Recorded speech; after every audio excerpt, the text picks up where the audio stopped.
Hello, this is going to be quite a long one. Thank you for joining me. It has to be said that I've made a video recently. I don't know what order these are going to be posted in, but I made it recently talking about the book I'm planning, and one of the bits of information that's going to be there. This is another thing that's going to form kind of a major part of that book, and this is really important. This is really, really important because, to kind of throw this disclaimer out there, that when I say this, I am not saying that there are not different theories of or ideas about truth and reality. I'm not saying that this is the exclusive one. And there aren't any others out there that are legitimate, because there are. What I'm saying is, my position on what I'm about to make this video about is that I believe this is the best all-round kind of way of looking at truth and reality. I wasn't going to say definition there because it's not a definition, but I think it's the best all-round way of looking at it, the most inclusive way of looking at it. And I also think that I can defend this. So if you want to kind of discuss this with me, call Talk Heathen on a Sunday at 1 p.m. Central Time when I'm hosting, and let's have this discussion. TikTok and YouTube, as I've said before, aren't the best places to have these discussions.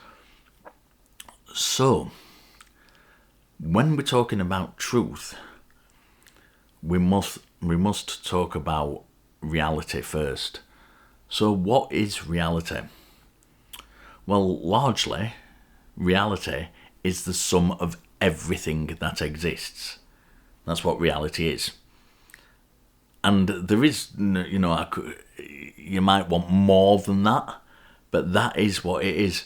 Currently, as far as I understand it, it is the universe that consists of that reality. And it is vitally important to understand that we as human beings have a reality for our race, for our species, not race, for our species that kind of is an interpretation of that larger reality. We do not see reality as it actually is. That reality out there, that external to us, is just lots of blips and, particles fizzing about and stuff. And we don't see that as it is. We have a certain representation. Like bats and dogs and insects have their own representation of that reality. It's not a shared one with ours. So when we're talking about reality, we've got to understand it in this kind of two-phase way. That one is there is a reality, which is the sum of all things. And secondly, that we as a species have a particular interpretation of that reality. That's very, very important. Now, excuse me, what is also very important is that we can enhance our, as human beings, we can enhance our interpretation of that reality to kind of gain more information about the nature of it. We've developed tools, we've developed, ideas that explain this reality, such as maths and philosophy. These are ideas which we've explained, like logic, should I say, rather than philosophy, because that's far too wide.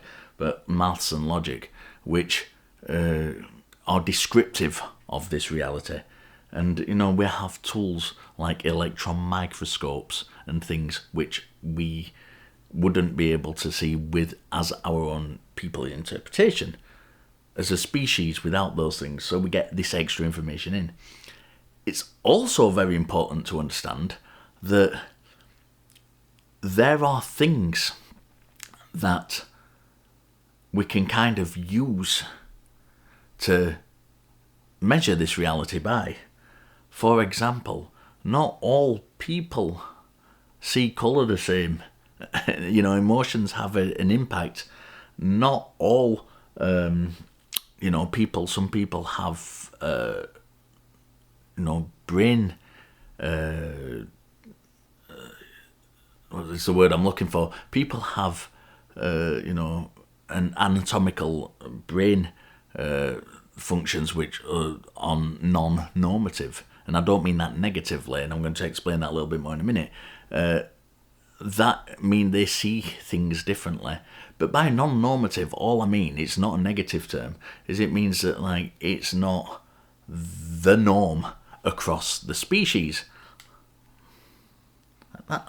We know my eyesight doesn't work because I can check that with other people.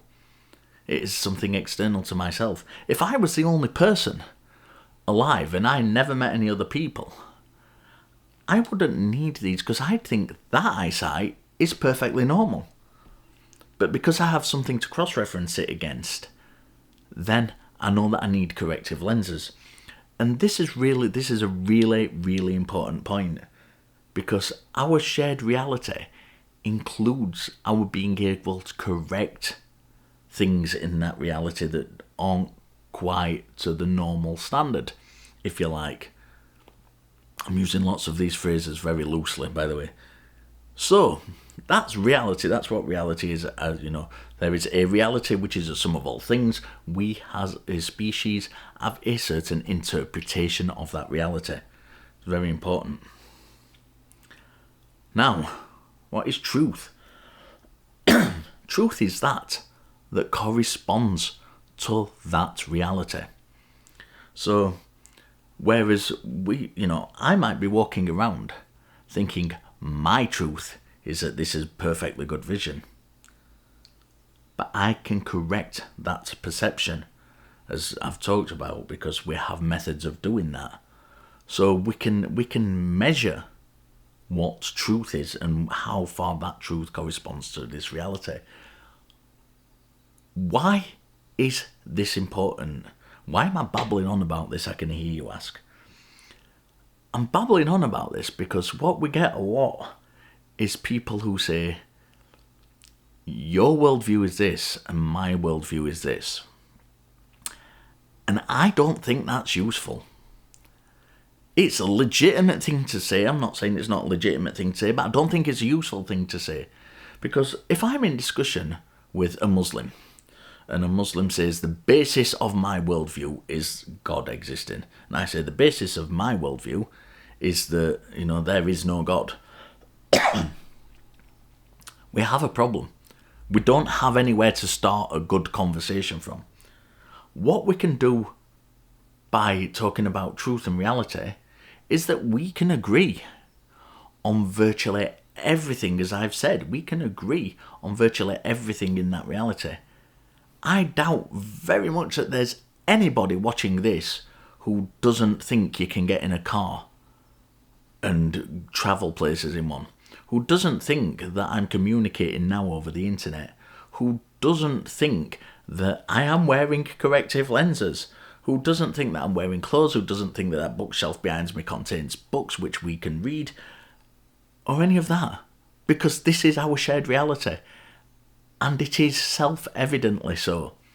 It's also a circular argument at its root, but that's a whole different thing. But this is self-evidently the case. Now, instead of having this situation where we're going to argue worldviews and say, well, my worldview's this and your worldview's that, and get into all these arguments that are really pointless before we even start, what we can do is agree on this shared reality and then look at additional claims. Regardless of what those additional claims are, you may be a religious person. I'm going to take atheism completely out of this. You may be not completely out of it, but put it in context. You may be a religious person who believes in a God. I may be an atheist, but I might believe in ghosts, and as a religious person, you might not believe in ghosts.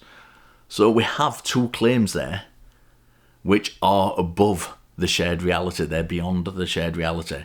One is that God exists, one is that ghost exists, and we can investigate these claims in addition to our shared reality. That is the best way to have a conversation. That is the best way to ascertain what is true rather than starting from opposing presumptions. And I think that is why what I'm explaining now about truth and reality, is the best way to describe truth and reality, because we can agree on everything. And we can agree on those things we don't agree on to begin with, and look at them as arguments in their own right, rather than saying, my truth is this, my truth is this. We disagree fundamentally from the beginning, so there's nowhere to go. By looking at truth and reality like this, we can assess things that are in addition to that, fairly, representatively. It doesn't matter who is making the additional claims. We can look at them, and we have self-correcting measures. It might be that I don't think the colour blue is a thing, and you do. You can correct me on that by saying, well, yes, even though, the blue is a scattering of wavelengths of light, you might see it or interpret it in a different way, but we can measure that scattering of a wavelength of light. Therefore, we have a self-correcting method. Truth and reality is really, really important, especially in these conversations that we have. So, as always, if you disagree with me, give me a call on Talk Heathen, and I'll be very, very happy to go into the conversation with you. Thank you for joining me. I will see you all again very soon. This has been quite a long one, I know. Thank you for sticking with it, and I'll see you all again soon.